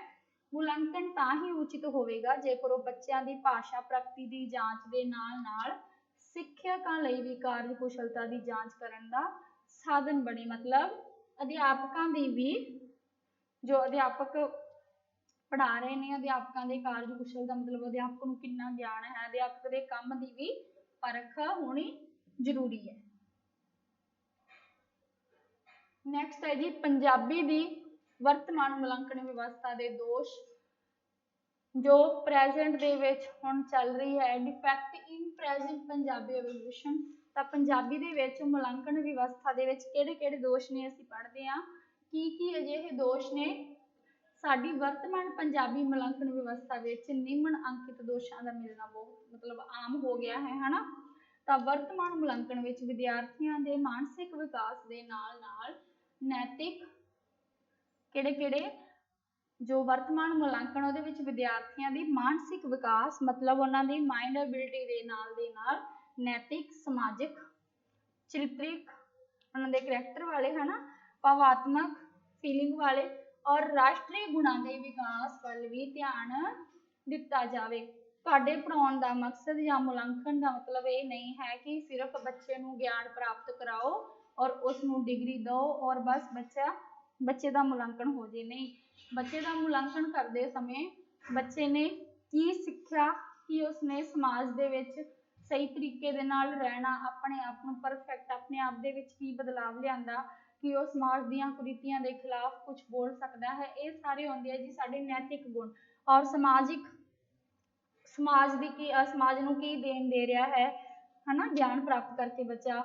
ਔਰ ਕਰੈਕਟਰ ਸਭ ਤੋਂ ਜ਼ਰੂਰੀ ਹੈ ਜੀ, ਉਸਦਾ ਵਿਅਕਤੀਗਤ ਕਰੈਕਟਰ ਕਿੰਨਾ ਸਾਫ਼ ਹੈ ਉਸ ਬੱਚੇ ਦਾ। ਨੈਕਸਟ ਹੈ ਜੀ ਭਾਵਾਤਮਕ, ਕਿੰਨੀ ਕੁ ਉਹ ਅਨੁਭਵ ਕਰ ਸਕਦਾ ਹੈ ਦੂਸਰੇ ਦੀ ਜਾਂ ਤਕਲੀਫ ਨੂੰ ਉਹ ਬੱਚਾ ਕਿੰਨਾ ਮਹਿਸੂਸ ਕਰ ਰਿਹਾ ਹੈ। ਔਰ ਅਗਲਾ ਹੈ ਜੀ ਰਾਸ਼ਟਰੀ ਗੁਣ। ਤਾਂ ਬੱਚੇ ਦੇ ਵਿੱਚ ਗਿਆਨ ਦੇ ਨਾਲ ਨਾਲ ਰਾਸ਼ਟਰੀ ਗੁਣਾਂ ਦੀ ਵੀ ਭਰਮਾਰ ਹੋਣੀ ਜ਼ਰੂਰੀ ਹੈ। ਆਪਣੇ ਦੇਸ਼ ਦੇ ਪ੍ਰਤੀ ਪਿਆਰ ਹੋਣਾ, ਆਪਣੇ ਦੇਸ਼ ਦੇ ਝੰਡੇ ਦੇ ਪ੍ਰਤੀ ਆਦਰ ਕਰਨਾ ਔਰ ਆਪਣੇ ਰਾਸ਼ਟਰੀ ਗੀਤ ਦਾ ਸਨਮਾਨ ਕਰਨਾ, ਹਨਾ, ਆਪਣੇ ਦੇਸ਼ ਦੇ ਲਈ ਇੱਕ ਅੱਛੀ ਸੋਚ ਰੱਖਣਾ, ਇਹਨਾਂ ਗੁਣਾਂ ਦਾ ਵੀ ਵਿਕਾਸ ਦੇ ਵੱਲ ਧਿਆਨ ਦੇਣਾ ਜ਼ਰੂਰੀ ਹੈ ਪੰਜਾਬੀ ਦੇ ਵਿੱਚ। ਦੂਸਰਾ ਹੈ ਜੀ ਪ੍ਰਚਲਿਤ ਮੁਲਾਂਕਣ ਢੰਗ ਵਿਗਿਆਨਿਕ ਨਾ ਹੋਣ ਕਰਕੇ, ਜੋ ਵੀ ਅੱਜ ਕੱਲ੍ਹ ਮੁਲਾਂਕਣ ਚੱਲ ਰਿਹਾ ਹੈ ਇਹ ਵਿਗਿਆਨਿਕ ਤਰੀਕੇ ਦਾ ਨਾ ਹੋਣ ਕਰਕੇ ਵਿਦਿਆਰਥੀਆਂ ਦੀ ਮਾਨਸਿਕ ਯੋਗਤਾ ਦੀ ਪਰਖ ਦੇ ਯੋਗ ਨਹੀਂ ਹੈ। ਅਸਲ ਯੋਗਤਾ ਮਾਨਸਿਕ ਯੋਗਤਾ ਹੁੰਦੀ ਹੈ, ਨਾ ਕਿ ਰੱਟਾ ਲਗਾਊ ਸਮਰੱਥਾ। ਤੁਸੀਂ ਦੇਖਦੇ ਹੋਵੋਗੇ ਪ੍ਰੀਖਿਆ, ਲਿਖਤੀ ਪ੍ਰੀਖਿਆ ਜੋ ਲਈ ਜਾਂਦੀ ਹੈ ਔਰ ਕਈ ਬੱਚੇ ਅਜਿਹੇ ਹੁੰਦੇ ਹਨ ਜਿਨ੍ਹਾਂ ਨੂੰ ਨੌਲੇਜ ਬਿਲਕੁਲ ਨਹੀਂ ਹੁੰਦਾ ਲੇਕਿਨ ਫਿਰ ਵੀ ਰੱਟਾ ਲਗਾ ਕੇ ਜਾਂ ਕਹਿ ਲਈਏ ਨਕਲ ਮਾਰ ਕੇ ਉਸ ਚੀਜ਼ ਨੂੰ ਪਾਸ ਕਰ ਲੈਂਦੇ ਨੇ। ਉਹਨਾਂ ਦੇ ਅੰਕ ਤਾਂ ਉਹਨਾਂ ਨੂੰ ਪ੍ਰਾਪਤ ਹੋ ਜਾਂਦੇ ਨੇ, ਹਨਾ, ਮੁਲਾਂਕਣ ਉਹਨਾਂ ਦਾ ਕੀਤਾ ਜਾਂਦਾ, ਮਤਲਬ ਉਹਨਾਂ ਨੂੰ ਮਾਰਕਸ਼ੀਟ ਦੇ ਦਿੱਤੀ ਜਾਂਦੀ ਹੈ ਕਿ ਹਾਂ ਤੁਸੀਂ ਇਸ ਸਟੱਡੀ ਦੇ ਵਿੱਚੋਂ, ਇਸ ਕਲਾਸ ਦੇ ਵਿੱਚੋਂ ਤੁਸੀਂ ਇੰਨੇ ਨੰਬਰ ਲੈ ਲਏ ਹਨ। ਲੇਕਿਨ ਉਸ ਜੋ ਉਹਨਾਂ ਨੂੰ ਪੜ੍ਹਾਇਆ ਗਿਆ ਹੈ ਕਿ ਉਸ ਵਿਦਿਆਰਥੀ ਕੋਲ ਉਸ ਚੀਜ਼ ਦਾ ਸਹੀ ਤਰੀਕੇ ਦੇ ਨਾਲ ਗਿਆਨ ਹੈ ਜਾਂ ਉਸਨੂੰ ਉਸ ਚੀਜ਼ਾਂ ਦਾ ਸਾਰਾ ਪਤਾ ਹੈ, ਜਿੰਨੇ ਉਸਨੂੰ ਨੰਬਰ ਮਿਲੇ ਹਨ ਕਿ ਉਹ ਉਸਦੇ ਸਮਰੱਥ ਹੈ ਜਾਂ ਨਹੀਂ, ਤਾਂ ਮਾਨਸਿਕ ਯੋਗਤਾ ਦਾ ਜਿਹੜਾ ਮੁਲਾਂਕਣ ਹੈ ਉਹ ਸਹੀ ਤਰੀਕੇ ਦੇ ਨਾਲ ਵਿਗਿਆਨਿਕ ਢੰਗ ਦੇ ਨਾਲ ਨਹੀਂ ਹੋ ਰਿਹਾ। ਔਰ ਜਿਨ੍ਹਾਂ ਬੱਚਿਆਂ ਨੂੰ ਗਿਆਨ ਹੁੰਦਾ ਉਹਨਾਂ ਦੇ ਕਈ ਵਾਰ ਕੀ ਹੈ ਨੰਬਰ ਘੱਟ ਹੁੰਦੇ ਨੇ ਹਨਾ। ਔਰ ਨੰਬਰ ਘੱਟ ਹੋਣਾ ਇਹਦਾ ਮਤਲਬ ਇਹ ਨਹੀਂ ਹੈ ਕਿ ਉਸ ਬੱਚੇ ਨੂੰ ਉਸ ਚੀਜ਼ ਦਾ ਪਰਖ ਨਾ ਹੋਵੇ, ਉਸ ਚੀਜ਼ ਦਾ ਗਿਆਨ ਪ੍ਰਾਪਤ ਨਾ ਹੋਵੇ ਜਾਂ ਉਸਨੂੰ ਸਿੱਖਿਆ ਦਾ ਜੋ ਬਿਲਕੁਲ ਵੀ ਪਤਾ ਨਾ ਹੋਵੇ। ਹੋ ਸਕਦਾ ਹੈ ਜੋ ਤੁਸੀਂ ਜਮਾਤ ਦੇ ਵਿੱਚ ਪੜ੍ਹਾਇਆ ਜਾਂ ਬੋਲਿਆ, ਲਿਖਣ ਦੇ ਨਾਲੋਂ ਜੋ ਬੋਲਣ ਵਾਲਾ ਬੱਚਾ ਹੈ ਉਸਨੇ ਉਸਨੂੰ ਜ਼ਿਆਦਾ ਸਪਸ਼ਟ ਤਰੀਕੇ ਦੇ ਨਾਲ ਆਪਣੇ ਸ਼ਬਦਾਂ ਦੇ ਵਿੱਚ ਤੁਹਾਨੂੰ ਬੋਲ ਕੇ ਸੁਣਾਇਆ। ਨੈਕਸਟ ਹੈ ਜੀ ਭਾਸ਼ਾ ਕੌਸ਼ਲਾਂ ਦੀ ਪਰਖ ਤੇ ਮੁਲਾਂਕਣ ਦੀ ਵਿਵਸਥਾ ਵੀ ਹੋਣੀ ਚਾਹੀਦੀ ਹੈ। ਭਾਸ਼ਾ ਦੇ ਜਿੰਨੇ ਵੀ ਕੌਸ਼ਲ ਨੇ ਉਹਨਾਂ ਦੀ ਵੀ ਸਾਨੂੰ ਜਾਂਚ ਕਰਨ ਵਾਸਤੇ ਇੱਕ ਮੁਲਾਂਕਣ ਉਹਦੇ ਵਾਸਤੇ ਅਲੱਗ ਹੋਣਾ ਚਾਹੀਦਾ ਹੈ। ਸਿਰਫ ਸੁੰਦਰ ਅਤੇ ਤੇਜ਼ ਲਿਖਣਾ ਭਾਸ਼ਾ ਕੌਸ਼ਲ ਨਹੀਂ ਹੁੰਦਾ। ਤੁਸੀਂ ਦੇਖਿਆ ਹੋਵੇਗਾ ਕਿ ਕਈ ਵਾਰ ਪ੍ਰਸ਼ਨ ਅਸੀਂ ਦਿੰਦੇ ਹਾਂ ਬੱਚਿਆਂ ਨੂੰ ਤਾਂ ਇੱਕ ਬੱਚਾ ਉਸੇ ਪ੍ਰਸ਼ਨ ਦਾ ਉੱਤਰ ਸਾਨੂੰ 2 ਸ਼ਬਦਾਂ ਦੇ ਵਿੱਚ ਬਿਲਕੁਲ ਸਪਸ਼ਟ ਤਰੀਕੇ ਦੇ ਨਾਲ ਦਿੰਦਾ ਹੈ ਔਰ ਦੂਸਰਾ ਬੱਚਾ ਉਸੇ ਪ੍ਰਸ਼ਨ ਦਾ ਉੱਤਰ ਸਾਨੂੰ 3 ਲਾਈਨਾਂ ਦੇ ਵਿੱਚ ਸੁੰਦਰ ਲਿਖਾਈ ਕਰਕੇ ਹੈ ਨਾ ਉਸਦਾ ਆਨਸਰ ਦਿੰਦਾ। ਤਾਂ ਕਈ ਵਾਰ ਕੀ ਹੁੰਦਾ ਹੈ ਕਿ ਜੋ 2 ਸ਼ਬਦਾਂ ਵਾਲਾ ਉੱਤਰ ਹੁੰਦਾ ਉਹ ਬਿਲਕੁਲ ਸਪਸ਼ਟ ਹੁੰਦਾ ਹੈ, ਯਾਨੀ ਕਿ ਸਾਨੂੰ ਸੰਤੁਸ਼ਟੀ ਦੇਣ ਵਾਲਾ ਹੁੰਦਾ, ਔਰ ਜੋ ਲੰਬਾ ਲਿਖਿਆ ਸੁੰਦਰ ਲਿਖਿਆ ਹੁੰਦਾ ਉਹ ਵਾਲਾ ਉੱਤਰ ਜੋ ਹੁੰਦਾ ਸਾਨੂੰ ਸੰਤੁਸ਼ਟੀ ਨਹੀਂ ਦੇ ਸਕਦਾ। ਤਾਂ ਇਹਦਾ ਮਤਲਬ ਉੱਥੇ ਕੀ ਹੋ ਗਿਆ, ਜਿਹੜੇ ਬੱਚੇ ਨੇ 2 ਸ਼ਬਦਾਂ ਦਾ ਸਹੀ ਪ੍ਰਯੋਗ ਕੀਤਾ ਉਹੀ ਉਸ ਮੁਲਾਂਕਣ ਦਾ ਹੱਕਦਾਰ ਹੈ, ਯਾਨੀ ਕਿ ਉਹਨੇ ਆਪਣੇ ਸ਼ਬਦਾਂ ਦੇ ਵਿੱਚ ਇੱਕ ਸੰਖੇਪ ਸ਼ਬਦਾਂ ਦੇ ਵਿੱਚ ਉਹਨੇ ਉਸ ਆਨਸਰ ਨੂੰ ਉਸ ਉੱਤਰ ਨੂੰ ਲਿਖਣ ਦੀ ਕੋਸ਼ਿਸ਼ ਕੀਤੀ। ਨੈਕਸਟ ਹੈ ਜੀ ਪੰਜਾਬੀ ਭਾਸ਼ਾ ਦੇ ਪਾਠਕ੍ਰਮ ਵਿਚਲੇ ਵਿਸ਼ਿਆਂ ਦੀ ਚੋਣ। ਪੰਜਾਬੀ ਭਾਸ਼ਾ ਦੇ ਪਾਠਕ੍ਰਮ ਦੇ ਵਿੱਚ ਜੋ ਵਿਸ਼ੇ ਨੇ ਉਹਨਾਂ ਦੀ ਚੋਣ ਔਰ ਪ੍ਰੀਖਿਆ ਦੀ ਦ੍ਰਿਸ਼ਟੀ ਤੋਂ ਕੀਤੀ ਜਾਂਦੀ ਹੈ। ਮਤਲਬ ਜਿਹੜੇ ਵੀ ਸਾਨੂੰ ਵਿਸ਼ੇ ਦਿੱਤੇ ਜਾਂਦੇ ਨੇ ਪੰਜਾਬੀ ਭਾਸ਼ਾ ਦੇ ਵਿੱਚ, ਪੰਜਾਬੀ ਦੀ ਕਿਤਾਬ ਦੇ ਵਿੱਚ, ਉਹਨਾਂ ਦੀ ਪ੍ਰੀਖਿਆ ਦੀ ਦ੍ਰਿਸ਼ਟੀ ਤੋਂ ਅਸੀਂ ਇੱਕ ਹਿਸਾਬ ਦਾ ਲੈ ਲੈਂਦੇ ਕਿ ਅਸੀਂ ਇਸ ਬੱਚੇ ਦੀ ਐਗਜ਼ਾਮ ਲੈਣੇ ਹੈ, ਪੇਪਰ ਲੈਣੇ, ਜੇ ਅਸੀਂ ਪਰਖ ਕਰਨੀ ਹੈ ਤਾਂ ਭਾਸ਼ਾ ਸੰਚਾਰ ਦੇ ਵਿਸ਼ੇ ਨੂੰ ਛੂਹਿਆ ਤੱਕ ਨਹੀਂ ਜਾਂਦਾ। ਮਤਲਬ ਜੋ ਉੱਥੇ ਲੈਂਗੁਏਜ ਕਮਿਊਨੀਕੇਸ਼ਨ ਹੈ, ਭਾਸ਼ਾ ਸੰਚਾਰ ਹੈ, ਉਹ ਵਿਸ਼ਾ ਉੱਥੇ ਅਣਛੂਹਿਆ ਹੀ ਰਹਿ ਜਾਂਦਾ ਹੈ। ਮਤਲਬ ਉਸ ਵਿਸ਼ੇ ਨੂੰ ਮੇਨ ਮੁੱਦਾ ਨਹੀਂ ਬਣਾਇਆ ਜਾਂਦਾ, ਯਾਨੀ ਕਿ ਮੇਨ ਮੁੱਦਾ ਸਿਰਫ ਕੀ ਬਣ ਜਾਂਦਾ ਹੈ ਕਿ ਅਸੀਂ ਸਿਰਫ ਪ੍ਰੀਖਿਆ ਕਰਵਾਉਣੀ ਹੈ। ਪੰਜਾਬੀ ਭਾਸ਼ਾ ਦੇ ਵਿੱਚ ਜਾਂ ਪੰਜਾਬੀ ਭਾਸ਼ਾ ਦੇ ਜੋ ਪਾਠਕ੍ਰਮ ਜਾਂ ਵਿਸ਼ਾ ਵਸਤੂ ਵਿਸ਼ਾ ਸੂਚੀ ਬਣਾਈ ਜਾਂਦੀ ਹੈ ਉਹਦੇ ਵਿੱਚ ਸਿਰਫ ਅਜਿਹੇ ਹੀ ਪਾਠ ਲੈਸਨ ਪਾਏ ਜਾਂਦੇ ਹਨ ਜਿਨ੍ਹਾਂ ਨੂੰ ਬੱਚਾ ਯਾਦ ਕਰ ਸਕੇ ਔਰ ਬੱਚਾ ਸਿਰਫ ਪੇਪਰਾਂ ਦੇ ਵਿੱਚ ਜਾਂ ਪ੍ਰੀਖਿਆ ਦੇ ਵਿੱਚ ਪਾਸ ਹੋਣ ਦੀ ਕੋਸ਼ਿਸ਼ ਕਰੇ। ਲੇਕਿਨ ਭਾਸ਼ਾ ਸੰਚਾਰ ਦੇ ਵਿਸ਼ੇ ਨੂੰ ਉਹਦੇ ਵਿੱਚ ਅਣਗੌਲਿਆਂ ਕਰ ਦਿੱਤਾ ਜਾਂਦਾ ਹੈ। ਤਾਂ ਭਾਸ਼ਾ ਸੰਚਾਰ ਨਹੀਂ ਹੋਵੇਗਾ ਜਿੰਨਾ ਚਿਰ ਉਹਨਾਂ ਚਿਰ ਬੱਚੇ ਨੂੰ ਉਹ ਭਾਸ਼ਾ ਸਿੱਖਣ ਦਾ ਜਾਂ ਆਪਾਂ ਕਹ ਲਈਏ ਉਹਦੀ ਭਾਸ਼ਾ ਸਿੱਖਣ ਦਾ ਜੋ ਵਿਸ਼ਾ ਹੈ ਉਹ ਅਧੂਰਾ ਰਹਿ ਜਾਂਦਾ ਹੈ। ਨੈਕਸਟ ਹੈ ਜੀ ਪੰਜਾਬੀ ਪ੍ਰੀਖਿਆ ਪੱਤਰ ਪੁਸਤਕੀ ਗਿਆਨ ਤੇ ਜ਼ੋਰ ਦੇਣ ਵਾਲੇ ਹੋਣ ਦੀ ਥਾਂ ਤੇ ਪ੍ਰਮਾਣਿਕ ਹੋਣੇ ਚਾਹੀਦੇ ਹਨ, ਜਿਸ ਵਿੱਚ ਤਰਕ ਵਿਤਰਕ ਦਾ ਅਭਿਆਸ ਵਧੇਰੇ ਮਾਤਰਾ ਦੇ ਵਿੱਚ ਸ਼ਾਮਲ ਹੋਵੇ। ਸਾਨੂੰ ਪ੍ਰਸ਼ਨ ਪੱਤਰ ਬਣਾਉਂਦੇ ਸਮੇਂ ਬਿਲਕੁਲ ਕਿਤਾਬ ਵਾਲੇ ਹੂਬਹੂ ਪ੍ਰਸ਼ਨ ਨਹੀਂ ਲਿਖਣੇ ਚਾਹੀਦੇ। ਪ੍ਰਸ਼ਨ ਇਸ ਤਰ੍ਹਾਂ ਦੇ ਬਣਾਓ ਕਿ ਬੱਚਾ ਆਪਣੀ ਸੋਚ ਸਮਝ ਆਪਣੇ ਵਿਚਾਰਾਂ ਦੇ ਅਨੁਸਾਰ ਉਸ ਪ੍ਰਸ਼ਨ ਦਾ ਹੱਲ ਕੱਢ ਸਕੇ। ਨੈਕਸਟ ਹੈ ਜੀ ਹਰੇਕ ਸਾਲ ਬਾਰ-ਬਾਰ ਇੱਕੋ ਜਿਹੇ ਪ੍ਰਸ਼ਨਾਂ ਦੀ ਦੁਹਰਾਈ ਨਾ ਕਰਕੇ ਪ੍ਰਸ਼ਨ ਪੱਤਰਾਂ ਦੇ ਨਿਰਮਾਣ ਵਿੱਚ ਕਿਸੇ ਵਿਗਿਆਨਿਕ ਸੋਚ ਅਤੇ ਖੋਜ ਨੂੰ ਵਰਤਿਆ ਜਾਵੇ। ਤੁਸੀਂ ਦੇਖਦੇ ਹੋਵੋਗੇ ਕਈ ਵਾਰ ਜੋ ਪੇਪਰ ਪਿਛਲੇ ਸਾਲ ਪਾਇਆ ਹੁੰਦਾ ਪੰਜਾਬੀ ਦੇ ਵਿੱਚ ਉਹਦੇ ਵਿੱਚੋਂ ਕੁਝ ਪ੍ਰਸ਼ਨ ਜਾਂ ਆਪਾਂ ਕਹ ਲਈਏ ਕੁਝ ਕੁਐਸਚਨ ਅਗਲੇ ਸਾਲ ਵਾਲੇ ਪ੍ਰਸ਼ਨ ਪੱਤਰ ਦੇ ਵਿੱਚ ਵੀ ਪਾ ਲਏ ਜਾਂਦੇ ਆ, ਜਿਹਨੂੰ ਤੁਸੀਂ ਕਹਿ ਦਿੰਦੇ ਹੋ ਵੈਰੀ ਵੈਰੀ ਇੰਪੋਰਟੈਂਟ ਕੁਐਸਚਨ ਹਨਾ, ਵੀ ਇਹ ਆਊਗਾ ਹੀ ਆਊਗਾ, ਇਹ ਪਿਛਲੇ ਸਾਲ ਆਇਆ ਸੀ, ਇਹ ਇੰਨੇ ਸਾਲ ਪਹਿਲਾਂ ਵੀ ਆਇਆ ਸੀ, ਤਾਂ ਇਹ ਹੁਣ ਜਿਹੜਾ ਪ੍ਰਸ਼ਨ ਹੈ ਇਹ ਲਾਜ਼ਮੀ ਆਊਗਾ। ਇਹ ਜੋ ਕਮੀ ਹੈ ਮੁਲਾਂਕਣ ਦੀ ਪੰਜਾਬੀ ਦੇ ਵਿੱਚ, ਇਹ ਜਿਹੜੀ ਕਮੀ ਹੈ ਬਹੁਤ ਵੱਡੀ ਕਮੀ ਹੈ। ਤਾਂ ਇਸ ਕਰਕੇ ਇਹਦਾ ਜਿਹੜਾ ਹੱਲ ਉਹ ਇਹ ਦਿੱਤਾ ਗਿਆ ਹੈ ਕਿ ਜਦੋਂ ਵੀ ਅਸੀਂ ਪ੍ਰਸ਼ਨ ਪੱਤਰ ਬਣਾਈਏ ਤਾਂ ਅਸੀਂ ਵਿਗਿਆਨਿਕ ਸੋਚ ਅਤੇ ਖੋਜ ਦੇ ਅਨੁਸਾਰ ਪ੍ਰਸ਼ਨ ਪੱਤਰ ਨੂੰ ਬਣਾਈਏ, ਨਾ ਕਿ ਅਸੀਂ ਬਾਰ-ਬਾਰ ਪੁੱਛੇ ਜਾਣ ਵਾਲੇ ਪ੍ਰਸ਼ਨਾਂ ਨੂੰ ਹੀ ਦੁਬਾਰਾ ਦੁਹਰਾ ਦਈਏ। ਨੈਕਸਟ ਹੈ ਜੀ ਬੱਚੇ ਦੀ ਸ਼ਖਸੀਅਤ ਦੇ ਬਹੁਪੱਖੀ ਵਿਕਾਸ ਲਈ ਸਿੱਖਿਆ ਦੇ ਉਦੇਸ਼ਾਂ ਨੂੰ ਪੂਰਾ ਮਹੱਤਵ ਦਿੱਤਾ ਜਾਵੇ। ਅਗਰ ਬੱਚੇ ਦੀ ਪਰਸਨੈਲਿਟੀ, ਬੱਚੇ ਦੀ ਸ਼ਖਸੀਅਤ ਦਾ ਤੁਸੀਂ ਬਹੁਪੱਖੀ ਵਿਕਾਸ ਕਰਨਾ ਹੈ, ਜਿਹਨੂੰ ਸਰਵ ਪੱਖੀ ਕਹਿੰਦੇ ਹੋ, ਹਨਾ, ਮਤਲਬ ਸਾਰੇ ਪੱਖਾਂ ਤੋਂ ਵਿਕਾਸ ਕਰਨਾ ਹੈ। ਤੁਸੀਂ ਚਾਹੁੰਦੇ ਹੋ ਬੱਚੇ ਦਾ ਵਿਅਕਤੀਗਤ, ਨੈਤਿਕ, ਸਮਾਜਿਕ, ਰਾਸ਼ਟਰੀ ਗੁਣ ਹੋਣ ਬੱਚੇ ਵਿੱਚ, ਹਨਾ, ਔਰ ਉਹਦਾ ਵਿਵਹਾਰ ਹੈ ਜਿਹੜਾ ਸਮਾਜ ਦੇ ਅਕੋਰਡਿੰਗ ਹੋਵੇ, ਵਿਗਿਆਨਿਕ ਸੋਚ ਵਾਲਾ ਹੋਵੇ ਬੱਚਾ। ਤਾਂ ਉਹਦੇ ਵਿੱਚ ਕੀ ਹੈ ਕਿ ਸਿੱਖਿਆ ਦੇ ਜਿਹੜੇ ਉਦੇਸ਼ ਨੇ ਸਾਡੇ, ਉਹਨਾਂ ਨੂੰ ਅਸੀਂ ਪੂਰਾ ਮਹੱਤਵ ਦਈਏ, ਪੂਰਾ ਉਹਨਾਂ ਨੂੰ ਖਾਸ ਤਰੀਕੇ ਦੇ ਨਾਲ ਸਮਝੀਏ। ਨੈਕਸਟ ਹੈ ਜੀ, ਪ੍ਰੀਖਿਆਵਾਂ ਵਿੱਚ ਲੰਬੇ ਅਤੇ ਬੇਲੋੜੇ ਪ੍ਰਸ਼ਨਾਂ ਦੀ ਥਾਂ ਸਪਸ਼ਟ ਅਤੇ ਸਿੱਧੇ ਉੱਤਰਾਂ ਦੀ ਮੰਗ ਵਾਲੇ ਪ੍ਰਸ਼ਨ ਸ਼ਾਮਲ ਹੋਣੇ ਚਾਹੀਦੇ ਹਨ। ਇਹ ਹੈ ਜੀ ਮੁਲਾਂਕਣ ਦਾ ਅਗਲਾ ਦੋਸ਼, ਕਿ ਜੋ ਸਾਡੀਆਂ ਪ੍ਰੀਖਿਆਵਾਂ ਹੁੰਦੀਆਂ, ਸਾਡੇ ਐਗਜ਼ਾਮ ਹੁੰਦੇ, ਉਹਨਾਂ ਦੇ ਵਿੱਚ ਬੇਲੋੜੇ ਪ੍ਰਸ਼ਨ ਇਹੋ ਜਿਹੇ ਹੁੰਦੇ ਆ ਕਿ ਜਿਨ੍ਹਾਂ ਦਾ ਉੱਤਰ ਬੱਚੇ ਲੰਬੀਆਂ ਲੰਬੀਆਂ ਲਾਈਨਾਂ ਦੇ ਵਿੱਚ ਲਿਖਦੇ ਨੇ। ਉਹਨਾਂ ਦਾ ਇਸ ਨਾਲ ਟਾਈਮ ਵੀ ਵੇਸਟ ਹੁੰਦਾ, ਲੇਕਿਨ ਉਹਨਾਂ ਦੇ ਗਿਆਨ ਦੇ ਵਿੱਚ ਵਾਧਾ ਬਹੁਤ ਘੱਟ ਹੁੰਦਾ ਹੈ। ਤਾਂ ਇਹਦੀ ਥਾਂ ਤੇ ਸਾਨੂੰ ਕੀ ਕਰਨਾ ਚਾਹੀਦਾ ਹੈ, ਸਪਸ਼ਟ ਅਤੇ ਸਿੱਧੇ ਉੱਤਰਾਂ ਵਾਲੇ ਇਹੋ ਜਿਹੇ ਪ੍ਰਸ਼ਨ ਪੱਤਰ ਬਣਾਏ ਜਾਣ, ਜਾਂ ਇਹੋ ਜਿਹੇ ਪ੍ਰਸ਼ਨ ਲਿਖੇ ਜਾਣ ਜਿਨ੍ਹਾਂ ਦਾ ਉੱਤਰ ਬੱਚਾ ਬਿਲਕੁਲ ਸਿੱਧੀ ਸਾਦੀ ਭਾਸ਼ਾ ਦੇ ਵਿੱਚ ਸਰਲ ਤਰੀਕੇ ਦੇ ਨਾਲ ਉੱਤਰ ਦੇ ਸਕੇ। ਨੈਕਸਟ ਹੈ ਜੀ, ਕਈ ਵਾਰੀ ਪੇਪਰ ਸੈੱਟ ਕਰਨ ਵਾਲਾ ਜਾਂ ਪੇਪਰ ਨੂੰ ਸਹੀ ਕਰਨ ਵਾਲੇ ਜੋ ਆਪਣੀ ਵਿਦਵਤਾ ਦਿਖਾਉਣ ਦੇ ਲਈ, ਹਨਾ, ਪ੍ਰਸ਼ਨ ਪੱਤਰ ਵਿੱਚ ਅਜਿਹੇ ਪ੍ਰਸ਼ਨ ਪੁੱਛ ਲੈਂਦਾ ਹੈ ਜੋ ਬੱਚਿਆਂ ਦੀ ਮਾਨਸਿਕ ਉਮਰ ਦੇ ਅਨੁਸਾਰ ਨਹੀਂ ਹੁੰਦੇ। ਤੁਸੀਂ ਦੇਖਿਆ ਹੋਵੇਗਾ ਕਈ ਵਾਰ ਛੋਟੇ ਬੱਚਿਆਂ ਦੇ ਐਗਜ਼ਾਮ ਹੁੰਦੇ ਆ, ਪੇਪਰ ਹੁੰਦੇ ਆ 5ਵੀਂ ਤੱਕ, ਤਾਂ ਉਹਨਾਂ ਨੂੰ ਕਈ ਵਾਰ ਅਜਿਹੇ ਪ੍ਰਸ਼ਨ ਆ ਜਾਂਦੇ ਆ।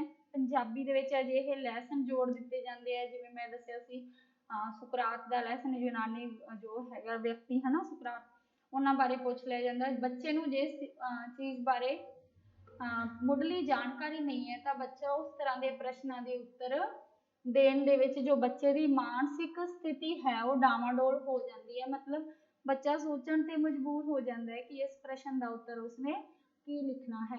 ਤਾਂ ਜੋ ਪ੍ਰਸ਼ਨ ਪੱਤਰ ਦੇ ਵਿੱਚ ਸਭ ਤੋਂ ਵੱਡੀ ਜੋ ਕਮੀ ਹੈ ਉਹ ਇਹ ਹੈ ਕਿ ਜੋ ਪ੍ਰਸ਼ਨ ਬਾਹਰੋਂ ਆ ਜਾਂਦੇ ਹਨ ਜਾਂ ਬੱਚਿਆਂ ਦੀ ਉਮਰ ਦੇ ਜਾਂ ਮਾਨਸਿਕ ਉਮਰ ਦੇ ਅਨੁਸਾਰ ਨਹੀਂ ਹੁੰਦੇ, ਤਾਂ ਬੱਚਿਆਂ ਨੂੰ ਜੋ ਲਿਖਣ ਦੇ ਵਿੱਚ ਜਾਂ ਆਪਕਲੀ ਉੱਤਰ ਦੇਣ ਦੇ ਵਿੱਚ ਥੋੜੀ ਸਮੱਸਿਆ ਆਉਂਦੀ ਹੈ। ਤਾਂ ਇਹਦੇ ਵਿੱਚ ਕੀ ਹੈ ਕਿ ਜਿਹੜਾ ਵੀ ਪ੍ਰਸ਼ਨ ਅਸੀਂ ਪੁੱਛਿਆ ਜਾਵੇ ਬੱਚੇ ਦੀ ਮਾਨਸਿਕ ਸਥਿਤੀ, ਮਾਨਸਿਕ ਉਮਰ ਦੇ ਹਿਸਾਬ ਦੇ ਨਾਲ ਪ੍ਰਸ਼ਨ ਹੋਵੇ। ਨੈਕਸਟ ਹੈ ਜੀ, ਪ੍ਰੀਖਿਆ ਦਾ ਡਰ ਪੈਦਾ ਕਰਨ ਵਾਲਾ ਮੁਲਾਂਕਣ ਬੱਚਿਆਂ ਦੀ ਮਾਨਸਿਕਤਾ ਨੂੰ ਖੰਡਿਤ ਕਰਦਾ ਹੈ ਅਤੇ ਸਿਹਤ ਉੱਪਰ ਮਾੜਾ ਪ੍ਰਭਾਵ ਪਾਉਂਦਾ ਹੈ। ਉਹ ਸਾਲਾਨਾ ਪ੍ਰੀਖਿਆ ਵਿੱਚ ਸਫਲਤਾ ਲਈ ਅਨੈਤਿਕ ਸਾਧਨ ਵਰਤਦੇ ਹਨ, ਇਸ ਲਈ ਮੁਲਾਂਕਣ ਮਨੋਵਿਗਿਆਨਿਕ ਹੋਣਾ ਚਾਹੀਦਾ ਹੈ। ਸਾਡਾ ਮੁਲਾਂਕਣ ਕਿਵੇਂ ਹੁੰਦਾ ਹੈ, ਜਿਵੇਂ ਹੁਣ ਤੁਹਾਡਾ ਮੁਲਾਂਕਣ ਹੋਣਾ ਹੈ, ਤੁਸੀਂ ਰੀਟ ਦਾ ਪੇਪਰ ਦੋਗੇ ਤਾਂ ਤੁਹਾਡੇ ਵਿੱਚੋਂ ਕੁਝ ਜੋ ਬੱਚੇ ਨੇ, ਸਟੂਡੈਂਟ ਨੇ, ਉਹ ਅਧਿਆਪਕ ਬਣ ਜਾਣਗੇ, ਔਰ ਜੋ ਰਹਿ ਜਾਣਗੇ ਉਹਨਾਂ ਨੂੰ ਇਹ ਲੱਗੇਗਾ ਕਿ ਨਹੀਂ, ਉਹ ਕੋਈ ਨਾ ਕੋਈ ਕਮੀ ਰਹਿ ਗਈ ਉਹਨਾਂ ਦੇ ਵਿੱਚ, ਉਹਨਾਂ ਦੇ ਗਿਆਨ ਦੇ ਵਿੱਚ ਜਾਂ ਪੇਪਰ ਦੇ ਵਿੱਚ ਕੋਈ ਕਮੀ ਆ ਗਈ, ਹਨਾ। ਜਿਹੜੇ ਬੱਚੇ ਰਹਿ ਜਾਣਗੇ ਉਹ ਇਹ ਸੋਚਣਗੇ, ਲੇਕਿਨ ਜਿਹੜੇ ਪਾਸ ਹੋ ਜਾਣਗੇ ਇਹ ਸੋਚਣਗੇ ਵੀ ਬਹੁਤ ਵਧੀਆ ਪੇਪਰ ਸੀ। ਤਾਂ ਇਹ ਇੱਕ ਤੁਹਾਡੇ ਤਰ੍ਹਾਂ ਦਾ ਸਾਰਾ ਮੁਲਾਂਕਣ ਹੋਏਗਾ, ਪ੍ਰੀਖਿਆ ਦੇ ਰਾਹੀਂ ਤੁਹਾਡਾ ਰੀਟ ਵਾਲੇ ਬੱਚਿਆਂ ਦੇ ਮੁਲਾਂਕਣ ਹੋਏਗਾ। ਤਾਂ ਮੁਲਾਂਕਣ ਦਾ ਕੀ ਜੋ ਡਰ ਹੈ, ਹੁਣ ਸਾਰਿਆਂ ਨੂੰ ਐਵੇਂ ਹੈ ਕਿ ਅਸੀਂ ਪੜਾਂਗੇ ਤਾਂ ਅਸੀਂ ਟੀਚਰ ਲੱਗਾਂਗੇ, ਹਨਾ। ਤੁਹਾਡੇ ਅੰਦਰ ਵੀ ਇੱਕ ਚੀਜ਼ ਹੈ, ਮਾਨਸਿਕਤਾ ਤੁਹਾਡੀ ਐਸੀ ਬਣੀ ਹੋਈ ਹੈ, ਤੁਹਾਨੂੰ ਲੱਗਦਾ ਹੈ ਕਿ ਅਸੀਂ ਅਗਰ ਪੜਾਂਗੇ ਤਾਂ ਅਸੀਂ ਐਗਜ਼ਾਮ ਦੇ ਵਿੱਚ ਅੱਛੇ ਨੰਬਰ ਲੈ ਕੇ ਅਸੀਂ ਆਪਣੀ ਕਾਬਲੀਅਤ ਦੇ ਅਨੁਸਾਰ ਅੱਗੇ ਵੱਧ ਸਕਦੇ ਹਾਂ। ਤੇ ਜਿਹੜਾ ਪ੍ਰੀਖਿਆ ਦਾ ਜੋ ਡਰ ਹੈ ਉਹ ਬੱਚਿਆਂ ਦੀ ਸਿਹਤ ਤੇ ਵੀ ਮਾੜਾ ਅਸਰ ਪਾਉਂਦਾ, ਔਰ ਬੱਚਿਆਂ ਦੀ ਮਾਨਸਿਕਤਾ ਤੇ ਵੀ ਮਾੜਾ ਅਸਰ ਪਾਉਂਦਾ, ਜਿਸ ਕਰਕੇ ਸਾਨੂੰ ਜਿਹੜਾ ਪ੍ਰੀਖਿਆ ਵਾਲਾ ਅਨੈਤਿਕ ਜੋ ਪ੍ਰੀਖਿਆ ਦਾ ਇੱਕ ਮੁਲਾਂਕਣ ਚੱਲ ਰਿਹਾ ਹੈ, ਜੋ ਹੁਣ ਦਾ ਮੁਲਾਂਕਣ ਚੱਲ ਰਿਹਾ, ਜਿਵੇਂ ਤੁਹਾਡਾ ਐਗਜ਼ਾਮ ਹੋਵੇਗਾ, ਹੋ ਸਕਦਾ ਹੈ ਜੋ ਟੀਚਰ ਬਣਨਗੇ ਉਹਨਾਂ ਨੂੰ ਤੁਹਾਡੇ ਨਾਲੋਂ ਘੱਟ ਗਿਆਨ ਹੋਵੇ, ਤੁਹਾਨੂੰ ਜ਼ਿਆਦਾ ਹੋਵੇ, ਹਨਾ। ਤਾਂ ਇਹ ਮੁਲਾਂਕਣ ਜਿਹੜਾ ਸਹੀ ਨਹੀਂ ਹੋ ਰਿਹਾ। ਕਈ ਬੱਚੇ ਨੇ 10ਵੀਂ 12ਵੀਂ ਵਾਲੇ ਤਾਂ ਉਹ ਕੀ ਕਰਦੇ ਨੇ ਕਿ ਪੇਪਰਾਂ ਦੇ ਵਿੱਚ ਵੱਖੋ ਵੱਖਰੇ ਤਰ੍ਹਾਂ ਦੇ ਅਨੈਤਿਕ ਸਾਧਨ, ਮਤਲਬ ਇਹੋ ਜਿਹੇ ਸਾਧਨ ਵਰਤਦੇ ਨੇ ਜੋ ਨਹੀਂ ਵਰਤਣ ਵਾਲੇ ਹੁੰਦੇ ਜਾਂ ਜਿਨ੍ਹਾਂ ਨੂੰ ਮਨਾ ਕੀਤਾ ਜਾਂਦਾ ਹੈ। ਕਈ ਪਰਚੀਆਂ ਚਲਾਉਂਦੇ ਨੇ, ਨਕਲ ਮਾਰਦੇ ਨੇ। ਤਾਂ ਇਹਨਾਂ ਚੀਜ਼ਾਂ ਦੇ ਜੋ ਬੱਚੇ ਕਿਉਂ ਸਾਧਨ ਇਹ ਵਰਤਣ ਦੀ ਕੋਸ਼ਿਸ਼ ਕਰਦੇ, ਕਿਉਂਕਿ ਉਹਨਾਂ ਨੂੰ ਪ੍ਰੀਖਿਆ ਦਾ ਡਰ ਹੁੰਦਾ, ਉਹਨਾਂ ਨੂੰ ਐਗਜ਼ਾਮ ਦਾ ਡਰ ਹੁੰਦਾ, ਉਹਨਾਂ ਨੂੰ ਆਪਦੀ ਪਰਖ ਦੀ, ਆਪਦੇ ਮੁਲਾਂਕਣ ਦਾ ਇੱਕ ਡਰ ਹੁੰਦਾ ਕਿ ਹਾਏ ਉਹ ਕਿਤੇ ਫੇਲ ਨਾ ਹੋ ਜਾਣ ਜਾਂ ਇਸ ਚੀਜ਼ ਦੇ ਵਿੱਚੋਂ ਰਹਿ ਨਾ ਜਾਣ, ਉਹਨਾਂ ਨੂੰ ਅੱਛੇ ਨੰਬਰ ਨਾ ਆਏ ਤਾਂ ਉਹਨਾਂ ਨੂੰ ਦੁਨੀਆ ਸਮਾਜ ਕੀ ਕਹੇਗਾ, ਉਹਨਾਂ ਦੀ ਫੈਮਿਲੀ ਕੀ ਕਹੂਗੀ, ਹਨਾ। ਤਾਂ ਇਹ ਜਿਹੜਾ ਮੁਲਾਂਕਣ ਹੋ ਰਿਹਾ ਸਾਡੇ ਦੇਸ਼ ਦੇ ਵਿੱਚ ਇਹ ਨਹੀਂ ਹੋਣਾ ਚਾਹੀਦਾ, ਖਾਸ ਕਰਕੇ ਪ੍ਰੀਖਿਆ ਵਾਲਾ ਨਹੀਂ ਹੋਣਾ ਚਾਹੀਦਾ, ਮਨੋਵਿਗਿਆਨਿਕ ਹੋਣਾ ਚਾਹੀਦਾ ਹੈ।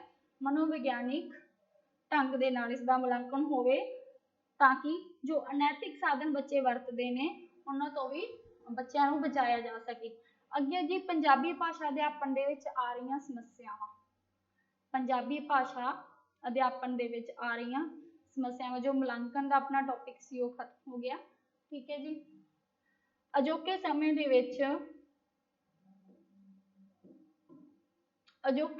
ਵਿੱਚ ਜੋ ਮੈਂ ਪੜ੍ਹਾ ਰਹੀ ਹਾਂ ਪੰਜਾਬੀ ਭਾਸ਼ਾ ਅਧਿਆਪਨ ਦੇ ਵਿੱਚ ਕਿਹੜੀਆਂ ਸਮੱਸਿਆਵਾਂ ਨੇ। ਪਹਿਲੀ ਹੈ ਜੀ ਪੰਜਾਬੀ ਭਾਸ਼ਾ ਪ੍ਰਤੀ ਬੇਰੁਖੀ ਵਾਲਾ ਰਵੱਈਆ ਅਪਣਾਉਣਾ। ਰਾਜ ਭਾਸ਼ਾ ਹੋਣ ਦੇ ਬਾਵਜੂਦ ਵੀ ਪੰਜਾਬੀ ਨੂੰ ਜਿਹੜਾ ਹੈ ਅਮਲ ਦੇ ਵਿੱਚ ਨਹੀਂ ਲਿਆਂਦਾ ਜਾਂਦਾ। ਅੰਗਰੇਜ਼ੀ ਭਾਸ਼ਾ ਦਾ ਜ਼ਿਆਦਾ ਪ੍ਰਯੋਗ ਕੀਤਾ ਜਾਂਦਾ, ਹਿੰਦੀ ਦਾ ਜ਼ਿਆਦਾ ਪ੍ਰਯੋਗ ਕੀਤਾ ਜਾਂਦਾ। ਇਸ ਕਰਕੇ ਪੰਜਾਬੀ ਭਾਸ਼ਾ ਦਾ ਜਿਹੜਾ ਰਵੱਈਆ ਹੈ ਉਹ ਬੇਰੁਖੀ ਵਾਲਾ ਹੋ ਜਾਂਦਾ, ਮਤਲਬ ਬੱਚੇ ਇਸ ਨੂੰ ਬੋਲਣਾ ਪਸੰਦ ਨਹੀਂ ਕਰਦੇ, ਜੋ ਕਿ ਬਿਲਕੁਲ ਗਲਤ ਹੈ। ਸਮੱਸਿਆ ਸਭ ਤੋਂ ਪਹਿਲੀ ਹੈ। ਨੈਕਸਟ ਹੈ ਜੀ ਅਸੰਤੋਖਜਨਕ ਪਾਠ ਪੁਸਤਕਾਂ। ਸਿੱਖਿਆ ਵਿਭਾਗ ਦੁਆਰਾ ਨਿਰਧਾਰਿਤ ਪੁਸਤਕਾਂ ਦੇ ਵਿੱਚ ਤਰੁੱਟੀਆਂ। ਅੱਗੇ ਅਧਿਆਪਨ ਦੇ ਲਈ ਸਮੱਸਿਆ ਦਾ ਵਿਸ਼ਾ ਭਾਸ਼ਾ ਉਦੇਸ਼ਾਂ ਦੀ ਪੂਰਤੀ, ਕਿ ਭਾਸ਼ਾ ਉਦੇਸ਼ ਕੀ ਨੇ ਸਾਡੇ, ਅਸੀਂ ਉਹਨਾਂ ਦੀ ਪੂਰਤੀ ਕਰ ਸਕੀਏ। ਜੇਕਰ ਫਿਰ ਵੀ ਇਸ ਨੂੰ ਪੰਜਾਬੀ ਦਾ ਅਸੀਂ ਦਰਜਾ ਨਹੀਂ ਦੇ ਸਕਦੇ ਤਾਂ ਇਸਦੀ ਜੋ ਸਿੱਖਿਆ ਹੈ ਉਸ ਦੇ ਜੋ ਉਦੇਸ਼ ਮਿੱਥੇ ਹੋਏ ਨੇ ਅਸੀਂ ਉਹਨਾਂ ਦੀ ਪੂਰਤੀ ਵੱਲ ਸਪੈਸ਼ਲ ਧਿਆਨ ਦਈਏ ਤਾਂ ਕਿ ਸਾਡੀ ਜੋ ਪੰਜਾਬੀ ਭਾਸ਼ਾ ਹੈ ਉਹ ਅੱਗੇ ਆ ਸਕੇ।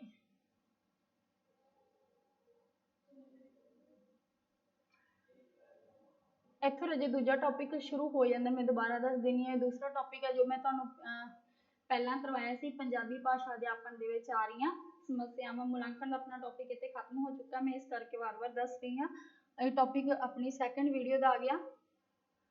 ਨੈਕਸਟ ਹੈ ਜੀ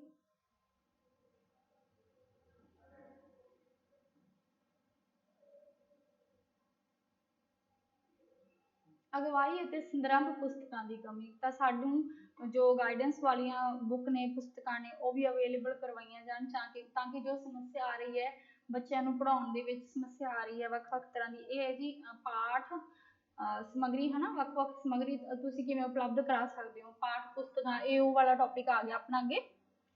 ਤਾਂ ਇਹਦੇ ਵਿੱਚ ਕੀ ਹੈ ਕਿ ਵੱਖੋ ਵੱਖਰੀਆਂ ਪੁਸਤਕਾਵਾਂ ਹੋਣ ਜਿਨ੍ਹਾਂ ਦੇ ਨਾਲ ਅਧਿਆਪਕ ਨੂੰ ਵੀ ਕੋਈ ਰਸਤਾ ਮਿਲੇ, ਗਾਈਡੈਂਸ ਮਿਲੇ ਤਾਂ ਅਧਿਆਪਕ ਵੀ ਬੱਚਿਆਂ ਨੂੰ ਚੰਗੀ ਤਰ੍ਹਾਂ ਗਿਆਨ ਦੇਣ ਦੇ ਕਾਬਿਲ ਹੋ ਜਾਣ। ਨੈਕਸਟ ਹੈ ਜੀ ਪੰਜਾਬੀ ਅਧਿਆਪਨ ਉੱਤੇ ਘੱਟ ਬਲ ਦੇਣਾ। ਇਹ ਮੈਂ ਤੁਹਾਨੂੰ ਪਹਿਲਾਂ ਵੀ ਕਰਵਾਇਆ ਸੀ, ਪਿਛਲੀ ਵੀਡੀਓ ਵਿੱਚ ਵੀ ਹੈ।